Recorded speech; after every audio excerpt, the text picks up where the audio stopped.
all right, here's where, and it was at that fetch, hold, release phase where we were at. Yeah, that phase was a little tough on us, I think.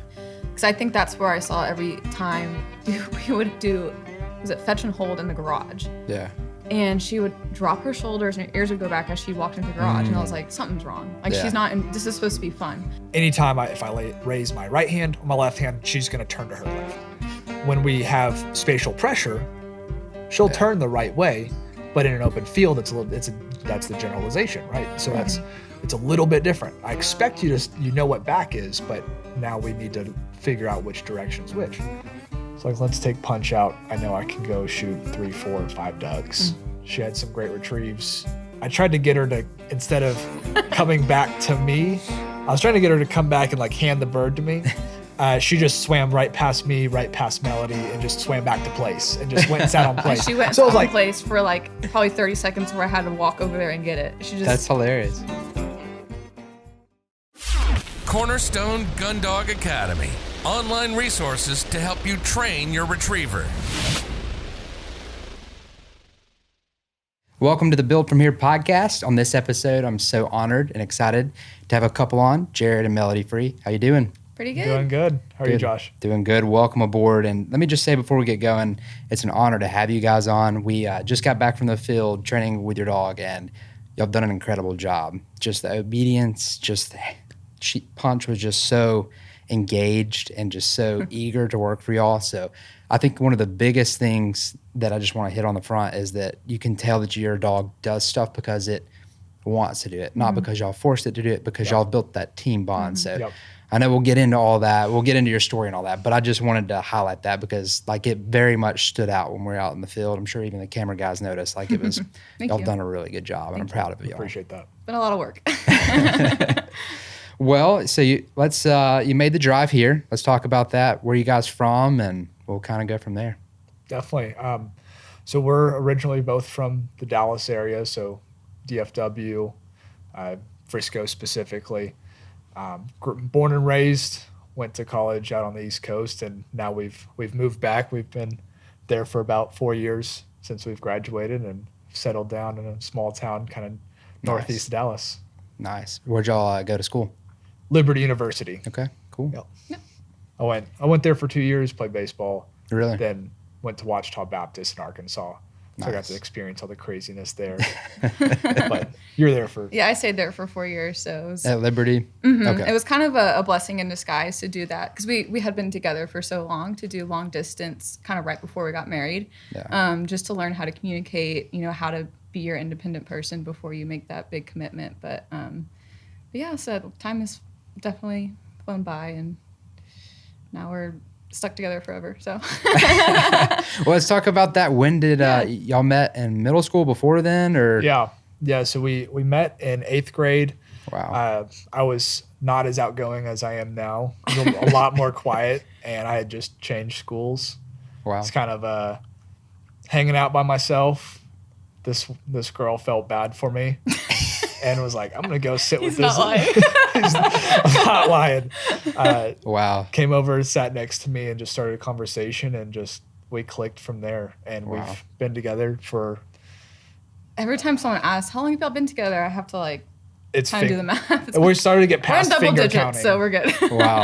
Wow. That's so cool. So you always just felt like that's important to you. Like if you see someone, like you have that compassion, like you need to I guess help. especially when I was younger, kind of like what he had just said back then, he was a little bit more reserved. And I guess I was a little bit more outgoing. And I think it's flipped. I'm kind of the introvert now, and he just all the time. So that's pretty cool. Yeah. But we fit together well. So did y'all stay in school, like go through high school and everything together as well? Yep. And then y'all both decided to go to Liberty together, or just worked out that way, or? Yeah. So I kind of followed her in a sense. We went. Smart move. All right. We both were very competitive in the sports that we played. She was a soccer player. I was a baseball player, and my dream was to go play at a D1 school. Wow. And I got an opportunity to go play at the same school that she had committed to a few years prior. So I was crossed my fingers for that. I had a few other offers that I was waiting out on, and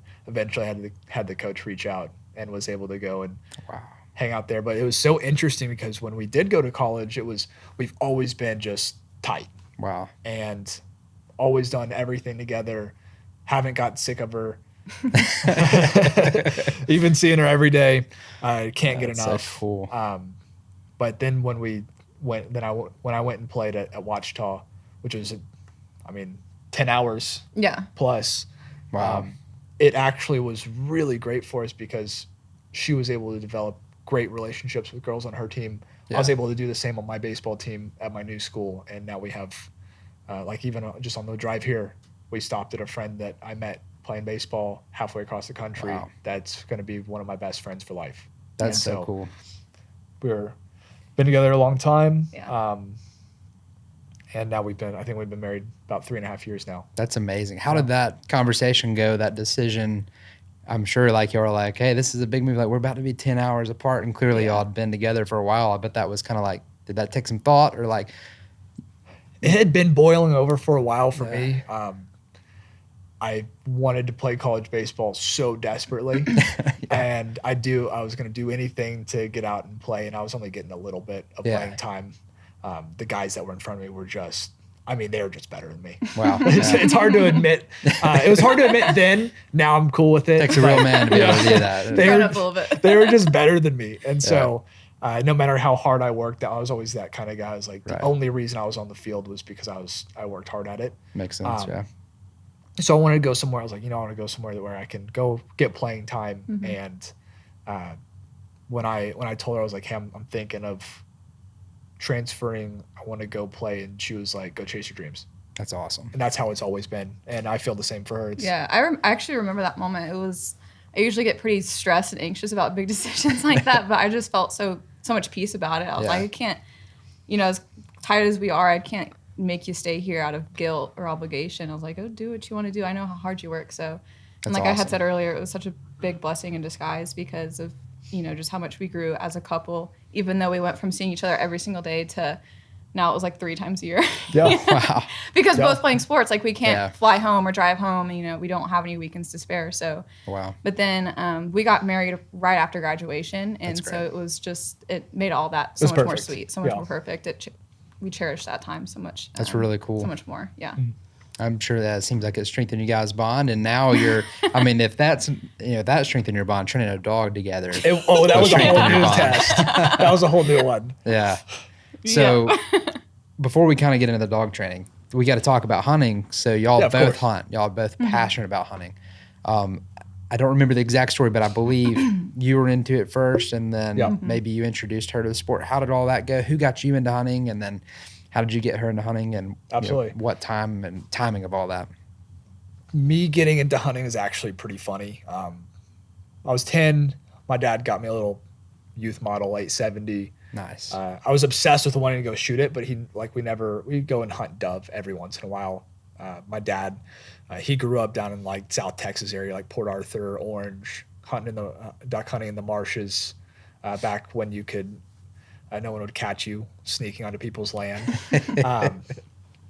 So he has a bunch of pictures of just all the straps of ducks that they would shoot down there. It's great stories. But after he got married and had me, I'm the oldest. It's like 10, 11 years. He didn't hunt hardly at all since he moved from South Texas up to North Texas and Dallas. And I was 11. I really wanted to, I kept seeing hog hunting videos. Oh, yeah. I really wanted to do that. Those. My dad, instead of giving me like a rifle or something to go do that, he got me, is July. My birthday is in July. So he got me a blind bag and neoprene waders. And I was like, what am I supposed to do with this? It's 110 degrees. I was mad. I was kind of spoiled at the time. I was really mad about it. That's so funny. Little did he know it would spark, something that I've been obsessed about for 15 years. Wow. I can't get enough of it. We cut our teeth walking in at some of the local lakes over a few years, got a boat. Wow. That transitioned into, next step was getting a trained dog from someone, and I would take her even when no one else would come with me. Even when he had work, I'd skip school, go sleep in the truck with Remy, and I'd go hunt with myself if I had to. Man, that's what it's about. That's awesome. Some of the best gifts come in like that. You're like, I don't exactly. know. Some of the best gifts I've had when I first got home, I was like, yeah, I just don't know What about is this, but it this? turns out to be one of the very best gifts. The very best. That's But cool. that sparked into when we met in 8th grade when we were about Okay. 14. So I'd been Yeah. hunting for probably 3-4 years at that point. Yeah, and then for me, I did not come from a hunting family at all. I've always been like an outdoors person, always liked to be outside. I'd go fishing with like my dad every now and then. But I'd always had an interest in hunting, but no one did take me or anything like that. And so when we had met, and he's already kind of insane about it, it was really intimidating. And, you know, we were 14. I just wanted him to like me. And so I think I had either you had offered to take me or I kind of offered it up like, oh, I'll go with you. And I honestly don't even remember my first hunt at all because I kind of thought it would be like a one and done, just show that I could hang. And turns out it snowballed into, Really? you know, soon enough I was, you know, he got me a blind bag and then I got my own gun. And now my wedding anniversary gift this past year was my Sitka waders. That's amazing. To That's say that awesome. it's snowballed into something that I'm also really passionate about has been it's been cool individually because like I like it too just by myself, but then obviously I have a very unique hobby that we do together. Wow. And every year it gets more and more crazy. Yeah, I vividly remember, I know you don't remember, but I vividly remember before we're going out and hunting, because at the time we had just gotten layout blinds. The water's been super low for a number of years, so we're kind of, water's 40, 50 yards from the tree line, so you kind of have to figure something out to be low profile. So we bought some layouts, and I'm sitting there, and someone that hadn't shot a gun a whole lot. Layouts can be it's kind of an intimidating thing. We're in the driveway, and she's laid down. I'm like, all right, you go like this, and you go up and shoot. And you're like, you can only shoot this area. This is how you load the gun. I remember we sat for hours just going so over overwhelming. Yeah. And I'll give it to her.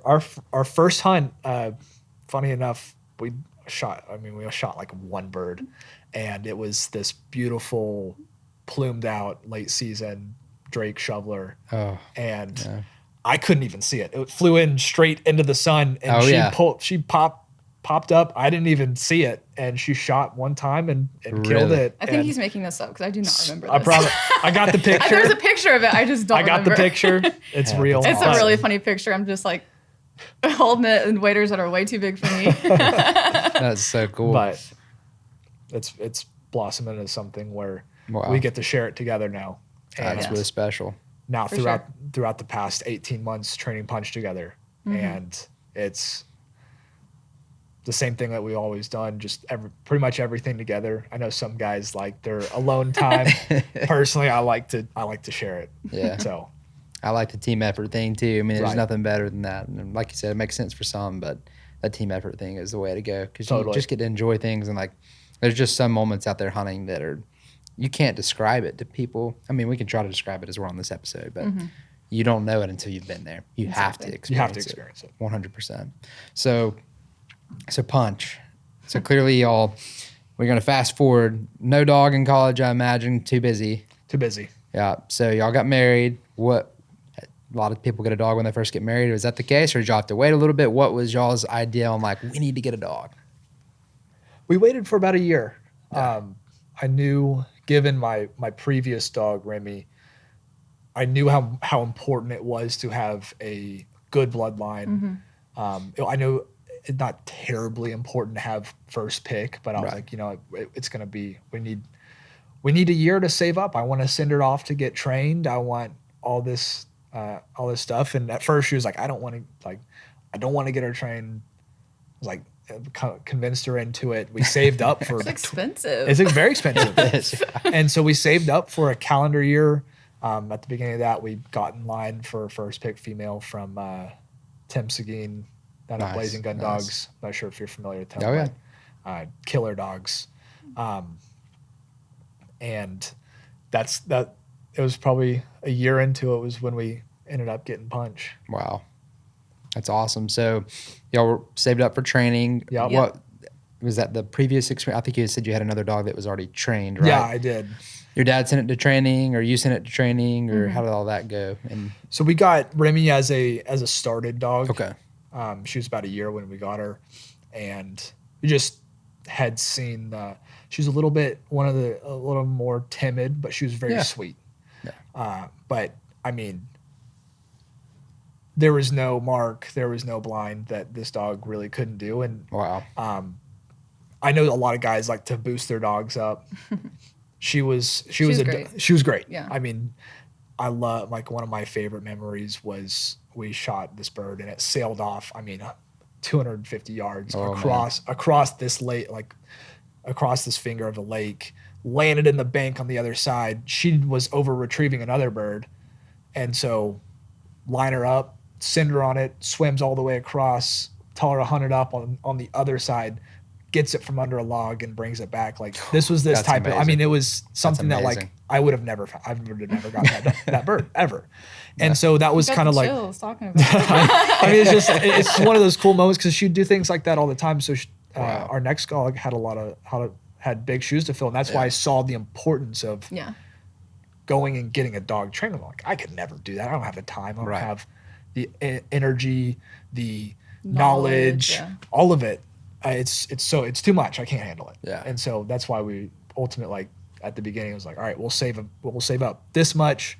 We'll have enough training we'll have something saved up for the dog and 12 months of training. Wow. And after that, we'll reevaluate. Do I want to learn and then keep the dog up myself, or Yeah. just keep sending her back? Was kind of like the initial plan. Okay. Well, what changed? Our air conditioning broke in the house. Oh man. So That's honestly, horrible. that's what, and so it was. We had to pay for it. You can't be June in Yeah. Texas and not have air conditioning. It was so hot. So we had to buy a whole new one. Long story short, Oh and man. we were kind of like, well, I guess we're trying to punch ourselves. And so Yeah. Wow. I think we had gone back and forth between doing Cornerstone and sending her off, and so just doing Cornerstone is the next best thing, and it has been just. I'm so glad it happened that way. It's Wow. it's Way been better. such a blessing, because to think, sometimes I'll think and be like, wow, if we had sent her off, like, we wouldn't even had all this experience with her, all the memories, and Wow. she'd be down somewhere in Houston or something like that right now, and we won't even get to see her. And Wow. whenever she is back, it's she's our dog, but kind of not. And Yeah. you build such a relationship with her whenever you're doing the training. I know that's kind of a cliche thing to say, but it's so true. It's just, I don't know. I think he would agree too. She's a very, very, very affectionate dog. Oh, that's good. Just, I mean, if she were here, her head would just be right here, just sitting there. And I really think that's because of all the hours that we have spent together. I just, not only does it bond you to the dog, but it bonds the dog to you as well. Right. So I'm so glad it happened the way it did. Wow. That's crazy. And so y'all took the plunge and then Yeah. decided, I mean, obviously you don't want to wait and try to save up more while your dog is just waste away, right? Right. It's Exactly. important There's to no get started point. quick, Well, so you maybe had some apprehension before, but so your back is against the wall now, and now we've got to actually do this. What was your thoughts when you pulled the trigger, and, like, were you still nervous about this, like, when you first got started, or did all that pretty much go away whenever you're like, you know what, we're just going to do it? I don't know if I think we felt a little different. She's a little more loose with things. I'm very rigid. As soon as I did the research, I was like, okay, Cornerstone was the way I want to go. Watch the videos as much as I could 4 times through the first, like, I think 3 you tried months to of watch life. like all of 52 plus in one sitting. And I was like, we can't do this. Oh my gosh. But I was like, we'll just take it as it goes. It's fine. Yeah. He's like, no, we have to watch the whole thing. I'm very rigid, a little hard headed sometimes. Yeah. But that's how I always treated baseball. Yeah. And that was the only reason I was ever good. Yeah. Just And pushing through. Exactly. You get a program, you stick to it, you do exactly what it says, and you'll end up on the other side a better player. 100%. And yeah. that's how I was looking the same way as training a dog. And it was nerve wracking. I mean, it's the unknown, right? It's like you get this puppy that, is this thing going to even know how to retrieve anything? Is it going to have the drive? Is it going to be able, like, or is it just going to end up being a log that sits in my house? Which I would still love it just as much, but That's not why you bought it. I bought you, like, I'm not spending all this money for you to sit at my house. Let's be honest. So it is nerve wracking. Yeah. It's the unknown. So you want to make sure that, like, you're as prepared and give that dog the best chance that it can have. Yeah. Because its potential is so much more than 100%. what I could probably ever give Punch. Yeah. And so she can probably do a lot more than what I have her doing right now. But Yeah. that's where I have her now is something we're very proud of. Mm-hmm. Yeah. So Should be really good. One thing, we had a training on this. We need to get another training out so that people can hear this again because it's a really good concept. I'll try to dumb it down in about 1 minute here. But basically, like, as a trainer, like, and I think we're going to talk about this in a minute because, you mentioned something, maybe a little like rigid, hard-headed at times. And so part of this process refines you as you go through because in that personality that you have fits really well the go with the flow at times. But there's that blend of finding that perfect blend of, okay, when do I need to be rigid? When do I need to be loose? And that's really hard to find.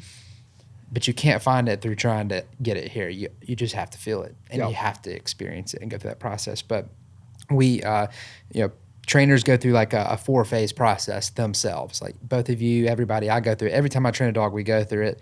It starts with a dream phase. Like you have this idea, like you'll have this idea, I want a duck dog. And I'm buying a dog to go hunting with me.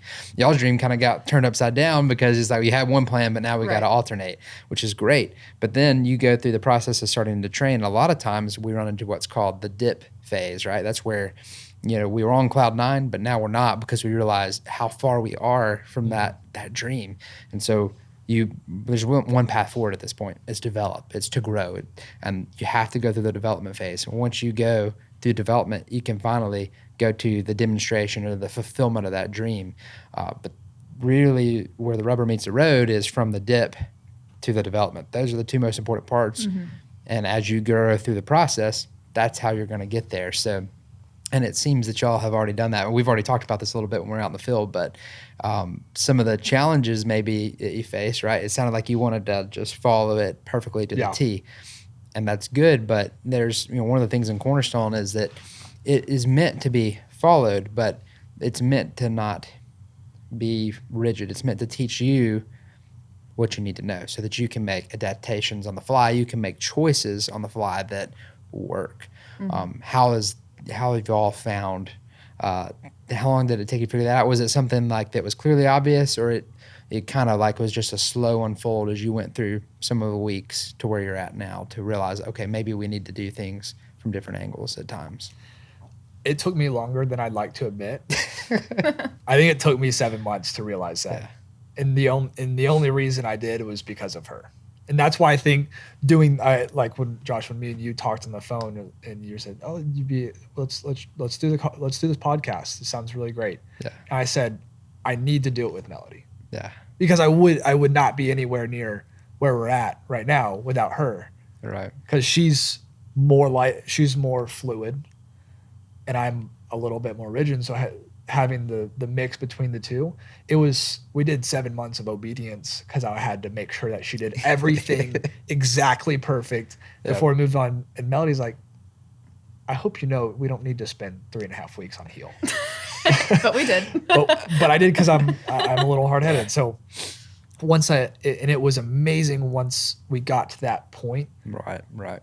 Where she was able to bring me into, all right, here's where, and it was at that fetch, hold, release phase where we were at. Yeah, that phase was a little tough on us, I think, because I think that's where I saw every time we would do, was it fetch and hold in the garage? Yeah. And I'd be like, come on, Punch, let's go do it, because I would do that with her while he was working, because he works at home, and she would drop her shoulders and her ears would go back as she walked into the garage, and I was like, something's wrong. Like she's not, this is supposed to be fun. And rigidity isn't a bad thing. I think 100%. Like you're saying, like there's a trust the process, keep doing it even when it's not working out. But there's that fine line. And I was like, we're so far past that line. Like she's not even having fun. Like what's the point? Right. So I think, I remember the day you were having calls in your office, and we had some frozen birds in the freezer that we were going to use for training, and I knew he was gonna be mad, but I went ahead and got him out and got her excited about him, and she was so excited, and she was so happy, cool, and jumping around, and that's when it clicked for her to grab it. Wow. Because beforehand she would just kind of smell it and look away and be sad, and then it was probably an hour. her and I spent an hour doing that in the garage, and then I went and got him. I was like, come look at this. And she was doing it, and he was like, what? What'd you do? I was like, we had fun. So I think that kind of flipped a corner for the both of us, because there is that fine line between trusting the process and doing what the program says, because it's there for a reason. Yeah. But not every dog is the same, and some dogs, I would imagine, love fetch and hold, and some a lot don't. And so you kind of have to figure out, the little tricks and the personalities and the quirks and things like that. So a lot of it was trial and error. A lot of trial and error. That's good. And it's the gets to versus has to as well. And, exactly. And I think y'all have a great grasp on that. And a lot of people don't, because it's not super clear out there. Like a lot of the training methods out there, it's like, we're going to force our dog to do this because if I say it, it's got to do it. Well, that's great, right? I mean, yeah, we want our dogs to perform. Like we have an expectation, maybe a higher expectation than even some of the people that are training that way for their dogs, but not at the expense of the dog itself. Like there's that fine line of, we're going to find a way to unlock this dog, which you did, which is so cool. You're like, all right, let's just try something different. And you tried it and you unlocked your dog. That's what a trainer does. And that's what, but it doesn't, good trainers also beat their heads against walls. I mean, you're just going to do it. You're going to go and it's like, man, this isn't working. This isn't working. What makes the trainer good is that you choose not to quit, and you'll have that, drive, and you're like, we're going to finish this. Like, you know what? We might not get it today. We might not get it tomorrow. We might have been on this for 2 weeks, but we might have been on it a month, but we're going to keep going. Exactly. And not quitting is just that ultimate key. But how do you feel like some of the methodology, just like some of the things you're learning, like, do you feel like that made like, I don't know how your last dog was trained versus this dog, but like the gets to versus has to concept. Like if we can get our dog to do something because it actually wants to do it versus like my dog just has to do this because I tell it to. Do you feel like some of that helped y'all as y'all kind of have gone through as well and little by little peeled back the layers on all that? Yeah, absolutely. I think these dogs are bred to be able to do this. Right. It's our job to be able to foster that, hone that in, and direct that energy into the way that where rather than me saying, you have to do this. No, it's they get to because this is fun for them. Right. This is what they live, like this is what they live for. Right. And you can 100% tell if you're thinking like I did, where you're going on the Facebook page and you're like, my dog doesn't like bumpers. You're at 6 months old, 7 months old, and you're like, funny. My dog doesn't like bumpers. Maybe bringing out the tennis ball might help. It might help. Every dog likes a good tennis ball. That's funny. The bumper, I've experienced the same thing. I went to go write the same exact post at 6 or 7 months. My dog doesn't like bumpers. Yeah. Look at their body language of how they react, how they respond to a number of how you're training, like how you're training it. And you'll be able to tell if it's that they're doing it because they have to or they're doing it because they get to. Right. And that's where I vividly remember one of our training sessions. She's not enjoying it. She's not like she's kind of running out and getting the bumper. Yeah. Kind of running back. I mean, you saw her how quick she is. Unbelievable. So fast. One of the fastest dogs I've ever seen.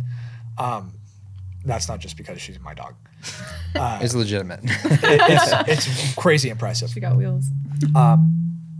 She didn't used to do that. Right. And the only reason she started doing that is because we started having more fun. Wow. And really what we found for Punch was, all right, if you do something right, what is like, yes, that's for me. She's doing that because I told her to. She's not doing it because she gets to. What is the get to? The get to is something fun, a fun bumper. Mm-hmm. Some people don't like the fun bumper. Personally, that unlocked my dog's potential. Wow. Yeah, I agree with that. And that was because you're like, you need to throw more fun bumpers and get her excited. And I was like, no, I don't. I'm not doing that. She's going to learn how to break. Your dog's it's not going to ruin your dog. If you're more consistent on being steady and your dog's reward is that fun bumper, or figure every dog's a little bit different, whatever is fun for them. For us, it was fun bumpers with Punch, and now she's... Yeah, as long as you're showing there's a difference between the real bumper, the real retrieve, and a fun bumper. So like for us, she knows that if we're swinging it like this, she knows it's a fun bumper, and she gets all excited and she can go whenever she wants. That makes sense. But she knows that when she's at heel or if she's on place, then it's serious. It's go time. Right. So And that was what we kind of, and that was something you didn't teach us that. Yeah. That was, or that specific thing, that was something that as we went through the process of learning all the different weeks and we got to month 7, 8, whatever we were at that time, it was something that you had said in the foundations piece. It was that generalization or or like how specific dogs are to certain commands. Right. It's like, you can sit at home. Why are we at Home Depot or Shields and you can't sit now? What's wrong with you? it's still that way. I was thinking, I was like, well, if this dog's very specific, why don't we, whenever we do real training, she's on place or she's at heel or she's remote sit somewhere. Fun bumper is, all right, take her off place, swing it around, have a good time, let her know that this is time for fun. Yeah. And we throw it for her, and that hasn't really affected our braking at all. Most of her braking is because if the water splashes, She can't stand a good fired up splash. about it. she can't stand a good splash. But Yeah. we're working on that. Hey, she did good today. We did work through that. We had Violet and her working together, and I think that seemed to help her. Like after we had a couple of that, which is funny you mentioned that. I didn't think about that. I spun the bumper, and then she broke, and that's what that was. So that makes a lot of sense now. I was like, that okay. That. Yeah, so that was my bad. I'm sorry about that. That's okay. That is something good to talk about real quick too, because like the being lenient with your dog when you put them in new situations to reteach them or generalize. You know, a lot of people don't think about that. So like when they go, you go to like, let's say you go to Home Depot or wherever, and your expectations are here, but your dog's abilities are here in this environment. They have to be retaught, and those are dangerous places to go to at times too. If you go at the wrong time and the wrong person walks up, nothing against them, but like when the people come up and they start reinforcing your dog, falling all over your dog, and it's pulling on you, all that's doing is reinforcing it. So your dog has those expectations moving forward. So you really have to be cognizant, and this is just one scenario. And I haven't always done this right. So my dog would love to be excited too, because for some reason, you know, people just want to come pet my dog when I go out in places. I think that's most dogs. Yeah. I probably need one of those shirts that says "Don't pet my dog." But I've never been able to do that. I just don't want to wear that shirt. You know what I mean? But it's like understanding that generalization principle. And I think if we understand those concepts, like it's okay to be loose on your dog. And if they're a pro in the yard, but you go to a new place, but they're like a newbie, it's okay. We're gonna work through it. That's what training's for. That's right. What's the point of training if you're going to go to a new spot or do something new and your expectations are too high? Right. It's great to have expectations. For me, expectations are wherever we go now. I've worked on it enough. Your obedience is going to be good. Yep. Not in every situation, wherever, are you going to be able to mark that bird exactly the right way that you need to, or you're not going to be able to do the right hand signal at the right time. Right. We haven't worked on that enough. Yeah. And that was something we were working through today. That was fun too. It was just crazy, like little details. Make a big difference. You know? That was, and getting into that. What we did basically was punch when we just got back onto hand signals from when we introduced it when she was really early. Yeah. Now we're back into doing that in the field. Anytime if I raise my right hand or my left hand, she's going to turn to her left. And so when we have spatial pressure, she'll turn the right way, but in an open field, that's the generalization, right? So it's a little bit different. I expect you know what back is, but now we need to figure out which direction's which. It's spatial pressure, it's simplifying and shortening down. And that's what we did to get, how do you ultimately, the goal is get the dog a win. Yeah. And so how do you shorten it up or add spatial pressure to, all right, you're going to understand that left hand is you turn to your right. Right. And that's what we were able to do. And now I can go back home in an open field and do exactly that. And over time, we'll stretch that distance 100%. out, and then we'll have both directions unlocked, and there'll be a great application for the field one day. Yeah. And it is all about those wins. I always go back to this story when I was a kid. I'd come downstairs at my parents' house, and we always had like the forks and the spoons in the same drawer. And I would get my morning caffeine mixed up every single morning. Well, I don't know why they decided to move it one day, but they did. They moved it to the drawer on the opposite side. And I know that they moved it. And I even think about it when I'm going downstairs. I go downstairs, I'm sleepy, I go to the wrong drawer. I do this for like months because I've been doing it for years. It's the same concept. Like, you can win the day just by getting wins and repetition, because at a certain point, it's just muscle memory. Like, if you do something enough, like, you're going to fall back on that more often than not. And that's also a dangerous thing if you do the wrong things enough. Like, if you let your dog just get away with things too much, that can be dangerous. And but you can't have that expectation if you've been letting your dog get away with something, like to go all of a sudden, now I expect my dog to listen in front of other people. That's too much of a burden on them, and it's going to make you stressed for no reason, because the dog is going to do what it's been doing the most of. So it's important to get that repetition, like we talked about here, and getting the dog the win. And some people, I feel like, and we talked about this earlier, are afraid to cheat. It's okay to cheat to get your dog a win. It's about the win for the dog, because every win is a step in the right direction. It's all moves. It's never a big jump. It's all little steps in the right direction. And every step in the right direction, I consider that good. Any step in the wrong direction, we consider that not good. It just takes us away from where we want to go. So I just wanted to hone in on that, because you said something so good, and I wanted to, I felt like we had to drop that tip. Absolutely. And like, so many people think, I thought initially, I was like, I need to go out and I need to train my dog for an hour. And then you said little steps. This is what this reminds me of. Like, once I figured out that our attention span isn't that long. We need to make sure that we, like, I will always have 20 minutes, 10 to 20 minutes in my day to go out and get enough small wins to make that day worth training. That's all that dog needs. 100%. Yes, we can, like today, we can go out and train for an hour and a half, and she can handle it now. And that's just a maturity thing. But when you're going through your first 18 months, those little steps, enough little steps. I mean, think of where you end up in 18 months after a bunch of little steps. And that's why that consistency piece is so wildly important. It really is a series of decisions, good or bad. I was talking about the other day with someone, because I was thinking about, like, like, you work out hard and then you see some results, but and I've learned this from the dogs, you can control exactly what your dog looks like by their food intake. And you think about what you do the most of as humans, like, we eat more than we work out. Like, you might work out, if you're just Superman, you might work out 2 times a day, right? You might do that 5 days a week. Well, we're eating 3+ times a day. You multiply that over the whole year.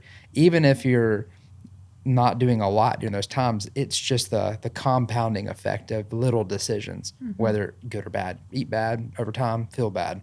Eat good over time, feel good. Dog training, little decisions. You feel like you're making no progress, but you compound that. I don't know, maybe it's a secret key to success or something, but whatever it is, it just, you wake up one day and it's like, how did we get here? Y'all didn't wake up today and just go out there and train your dog once to get where y'all are at currently, and to have that beautiful hill work, the beautiful recall. I mean, she was out there, your dog was running, you let her out because you're airing her when we got out, and then you called her and she came on the first whistle recall and set on place immediately. And, like, you didn't do that from going out there and just goofing off. You did that because you were intentional, and like, that was effortless for you today, right? But you put in effort before. I wish there was a video compilation of what had to go through to get that. Like, for example, I was telling you this earlier, but for everyone listening, like, we live on our home, we live on an acre. We don't have a fence. And I literally had to buy this dog collar that had a tracker on it. It's called Phi dog collar. I think you guys should look it up. It's great. But we'd be out training, and she would turn around and she's gone. I mean, I don't even know where. It was so stressful. 3-4 houses down. I'm like, I don't know where my very expensive dog is. And so much so I had to buy a little tracker collar to be able to track her down the street. I can't. I can't buy a fence for an acre yet. Maybe one day. But that wouldn't be a cheap fence. No, it isn't. I've already looked into it. Gonna sell a lot more stuff. But it was so many frustrating but consistent days that now you see the vision. You're like, all right, I want my vision for this dog. At the very least, I want it to have amazing obedience. Yeah. That's the foundation of a great gun dog. Everything. Yeah. I mean, it's safe. It's a dog that people want to be around. That was something a buddy of mine that had an older dog. I was like, I know he had trained. I was like, what are the things that, like, what does a great dog to you look like? And like, overwhelmingly more than the backhand signals, the crazy 200-yard marks that the bird sails way out, or the crazy drive that dog has. It's like the dog has really great obedience and it has good manners. That's right. Mm-hmm. Yeah. That was like, and that to me, I was like, all right, I'm going to make sure. Technically, I could have this dog ready to retrieve when she's 8 months old 100%. for year one. Oh, You yeah. totally could. People do it all the time. All the time. But for me, I'm like, I have a longer vision than that. Yeah. And now we don't have a whole ton of bad habits. I just get to teach good habits. And that's what I think that was something Cornerstone did such a great job at. Is like, they teach you how to teach good habits. And if you follow it the right way, you don't have to follow it exactly how I did sometimes, but you overall follow the structure of it and sacrifice some of those early things that, like, you want the short-term win, Right. but you have to look at the long-term vision. Right. And that's where, like, now we can go out, we can go train, I can beep the whistle, and she comes and sits and heels. That's amazing. I think you would really like to see this video that he has. I think she was probably, I don't know, a couple months old, and we were working on the whistle recall, and he just happened to be videoing the first time she came back to the whistle. And she's probably 50 yards away, and he does it. She starts coming. Oh my God, she's actually coming. And he flips it around on himself, and he's like shocked, and here she That's comes. crazy. It's a really sweet video. Oh, But I think, kind of going back to what you said, before we even picked her up on puppy pickup day, we had already made a decision, because we picked her up in June. yeah. Yep. We had already made a decision, we're not going to hunt her the first season. It's so tempting. You kind of just want to 100%. throw him in the water and make him a water dog. And again, some people can do it and it works out great. But I think for us, having made that decision before we even picked her up took so much stress off, because we could just, if we wanted to spend 3.5 weeks on a heel, we had the time. We weren't trying to rush through and ignore bad habits. We were, reinforcing good habits. And now, this season will be her first season. We've taken her on a few teal hunts, and even though we haven't seen as many teals as we'd like to, she's steady. She's in there. The few that fall, she's on them, and it's so much more rewarding having such a steady, obedient dog than trying to reel her back in and getting frustrated. So it's definitely worth that first season sacrifice. If, just in my opinion, at least for the dog that we had, it was definitely worth it. Yeah, that's awesome. Yeah, and it's good to just put in that work, even though it takes more time, and not have to bandage things later, like y'all are saying. And like you said, the long-term vision is just so crucial to hold on to. And a lot of people sell themselves short because, number one, they may discount themselves and think, well, I couldn't do all that. So you know what? Since I'm not sending it to a trainer, it doesn't really matter as much. If my dog can just go get a duck, great. I'll throw rocks or whatever, and we'll go get a duck. Yeah, your dog's going to do that. I mean, that's pretty much built in if it's got the drive. Exactly. But you're selling yourself short when you can do what true guys are doing and just saying, look, I'm going to shoot for something a little bit higher. If you aim for something and you fall short, if you have a high goal and you aim for it, but you fall short, you're better off than aiming for short and then end up shorter than that. Right. 100%. Or maybe you hit your goal or exceed it. I feel like I find a lot of the members end up exceeding their goals. Like they jump in, they start here thinking they're going to be here, but over time, they end up being a lot further along than they ever thought they would be, which is really, really cool to see. One thing I want to talk about with you guys is a little bit of a different topic, but we've already talked about this a little bit. And this is something I know a lot of people struggle with if they've had dogs in the past. Myself included, every trainer, I feel like if you've had that, what you consider once in a lifetime dog before you've got the dog you're on now, or maybe you just had a really good dog, it's very tempting to compare them to your current dog. Have y'all faced any of that? And if so, how did that impact your training? I think a good and bad thing was I wasn't involved. I wasn't really involved in the training there. Right. I would help. My dad really did the upkeep on our pass dog. So I really, it wasn't as bad as like what I needed to expect for a first time, for me training a first time dog. So I was still green in that area.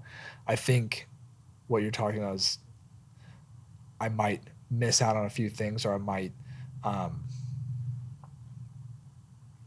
let's think, like with Remy, some of the things that she was able to do when we're out hunting, I don't know if Punch can. She definitely won't be able to do that year one. Right. And so managing my expectations in those ways is probably going to be the hardest thing to do. Right. But I still know, since I trained Punch, I know exactly what she can do. I know what wins that she's going to be able to get. Right. And then down the road, I have to put things into perspective. Remy was 4 years old doing some of the great stuff. That's pretty good perspective to consider when you really think about it. Exactly. So you have to take a step back and say, Yeah. what's a long-term vision? I want Punch at 4, 5, 6 years old to be able to do similar stuff that my other dog was doing, and I have 3 years to do that. Yeah. Yeah. And so I have the, if you keep the consistency there and you keep working those little steps in 3 years is going to be 100%. so. I think that's really the only thing we might struggle with this year, Yeah. but quote unquote struggle with. Yeah. Yeah. Makes sense. Anything for you? No, I think you said that really well. Yeah. I think you had made a comment earlier, and it kind of goes back into what you're saying is, sometimes people can sell themselves short on, the dream that they have, and they think, oh, I can't do that. And I kind of thought that too initially. We kind of talked about this earlier. You get Cornerstone, and you kind of look through all the videos, and you see last week, and you see Violet doing awesome stuff, and you're like, this dog ain't gonna do that. But everybody can take small steps, and that's all it is. And so I think anyone that's listening, like if you or I was mentally about a year ago, you can take small steps, and it does take time, but the time is so well worth it. That's really cool. I love that. I haven't even really thought about it from that perspective, but just calling it, everybody can take small steps. 100%. You can. It's easy to feel like, oh, I can't have that, but you can have the next step, and if you do it, exactly, that's just so cool. I love that concept. That's awesome. What's been y'all's greatest moment together as a couple with this dog thus far? Ooh, that's a good question. Or greatest, maybe in training. It doesn't even have to be training. It can be just any moment with the dog, but maybe training or related or whatever you got. I think we might have the same one on this. My mind is blank. I'm like, it's all great. I think there's two.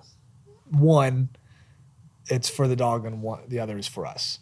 Yep. First one for the dog. Last year, right as at the end of our fetch hold release, there's a local lake that we live close to. It's like, let's take Punch out. I know I can go shoot 3, 4, 5 ducks. Nothing crazy. Go out, shoot a few birds. Let's see where she's at. And no expectations. If she'd break, if she didn't know how. At that point, we hadn't even gotten to marking a bird. Right. She just known, throw the bumper, go get it. Did a little bit of fetch hold release with a dead bird, so she kind of understood that, how to hold them. But we went out. At first, she didn't understand that the birds were coming from out there, not she from was me. Facing us in the blind, and we were facing out, obviously, and she's faced this way. Just looking, I was like, waiting. turn, and she's just facing me, like waiting for us to That's throw so a funny. bumper. It's like, oh my god. But we had a number of ducks, had 4, 5, 6 come land in the decoys. Got to shoot our 6. Wow. And went out. She had some great retrieves. Some of them, there's one a little bit further out. She didn't see it, so I walked her out there, and she was able to get it. I tried to get her to, instead of coming back to me, I was trying to get her to come back and like hand the bird to me. She just swam right past me, right past Melody, and just swam back to place and just went and sat on place. She went so on it was like, place for like probably 30 seconds where I had to walk over there and get it. She just That's hilarious. streamlined. I'm going to place. and so that was like, She knew her job. that's what she knew at the time. You know, and that's when generalization something might be. It's really It's a funny. good thing because she was like, she only knew go back to place. That's all she knew. She didn't know maybe it was later Right. later in those weeks. I think she was only 8 months old at that time. Right. Yeah. Wow. Later in the weeks, you do remote Less. sit, throw the bumper, come back, heel, get the bumper, go back to place. We hadn't got to that yet. Yeah. So she only understood place, bumper, back. And so I was like, I'll take that, I guess. So that was, I would say That was a really exciting day. I think the rest of the day I spent sending those videos that we took to all my friends. Yeah. And That's they're so like, cool. This is great. Okay. And I'm like, no, look. So that was a great win. I would say not one specific moment, but just the overall process that we've been able to do this together. We've been together for 15, 16 years. There's different challenges and different things. Marriage was a new experience for us 3 years ago. And we slowly were able to figure out what exactly does that mean to have a great marriage. And then you go through another big step a lot of people take is having kids. We don't have kids yet. But in the next big thing, a lot of people get a dog. Not everyone trains their dog, and especially not everyone trains their dog to the level that we're expecting. That's right. But the things that we've been able to learn, especially just like the communication piece between both of us, and just understanding how each of us work individually at a deeper level. Something that you probably never intended for a Cornerstone to teach somebody, but that's so like you do this together and you get to end up with one, a great duck dog, and two, I get to have a better relationship with my wife, which makes it even That's cooler. so cool. What I think is cool about it too is like right before we started doing this, I was worried that, I always thought that a dog needed to have one master. Right. And so I was concerned that if we both did the training equally like we've done, that it would confuse her. But in reality, I think it's made her better because she knows to listen to everybody, whether Right. it's me or just you. I think she was about a year old, and we took her to this little beach area on a lake, and some kids were throwing a tennis ball for her, and there was probably like a 6-year-old little boy, and he goes over and tells the kid, tell her to heel, tell her to and this 6-year-old kid was directing the dog. That's so I cool. mean, just the fact that she was listening to a child, I just think that is from having both of us do it. Wow. So I think that was a really cool part too. Yeah, Wow. great win. Yeah, it was a That's great one. awesome. Yeah, I would say so.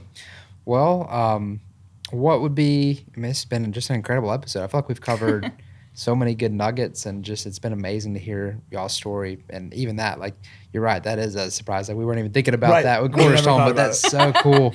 What would be kind of some final thoughts that you'd like to share to maybe people that are listening, maybe in your shoes, maybe a couple that's listening to this that's thinking maybe they just got a house, maybe they're thinking about maybe they got an apartment, whatever, they're thinking about getting a dog and thinking about starting this journey. What would or just anybody in general just starting the dog training journey, what would you share? Yeah, definitely. For myself, I would just say there's a reason you love duck hunting. Mm-hmm. There's a reason you love bird hunting. I know most people going down this path are probably pretty serious about going out, love to hunt. If it's you like hanging out with your buddies, if you like the hunt, if you like the chase, whatever it is that you really enjoy, this is like adds such a new level to it. It's totally different than I've been on both sides. I've had a dog trained. I'm now training my own dog.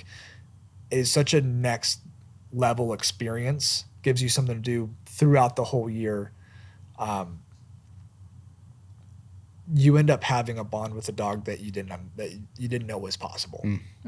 And that just alone, and not only going and like having that at the home, but also going out and having that on the hunt is like, it's like having a best friend that unconditionally loves you all the time. And it's like and that's what makes, Man.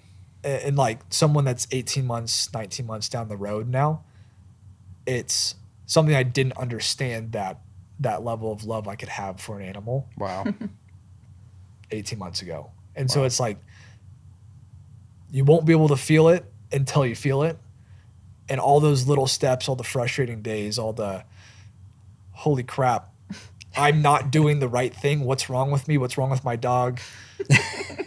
All those little steps end up being worth it. And you end up having a dog that's 10, 12, 13 and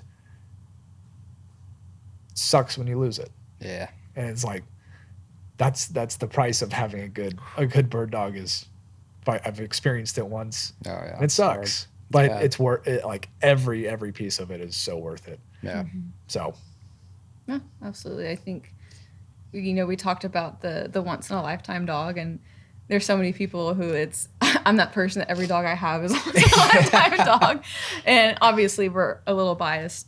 Everyone's a little biased to their own dog, but I think going through the training course is what makes your dog a once in a lifetime dog. Because you can go out and buy a well-bred dog with a good bloodline and just let him or her sit on the couch all day, and their personality is gonna flatline. Their drive, their work ethic is gonna flatline.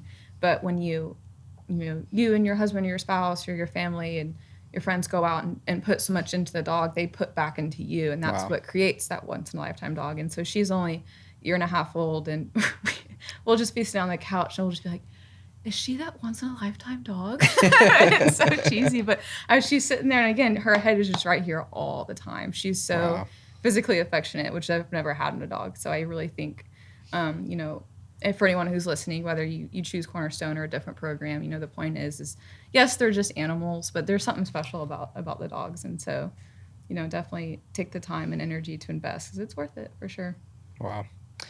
I mean, I don't know if we should say anything else. Y'all have just crushed it. Absolutely amazing. So thank you guys for hopping on. And again, it was an honor. It's an honor to get to have you here and to get to see your dog in person. So maybe we'll get to see that dog pick up some ducks soon. I think Absolutely. so. Appreciate you having us, Josh. You bet. Yeah, thank you. Thanks for listening to the Build From Here podcast. To learn more about retriever training or our podcast, visit cornerstonegundogacademy.com/podcast.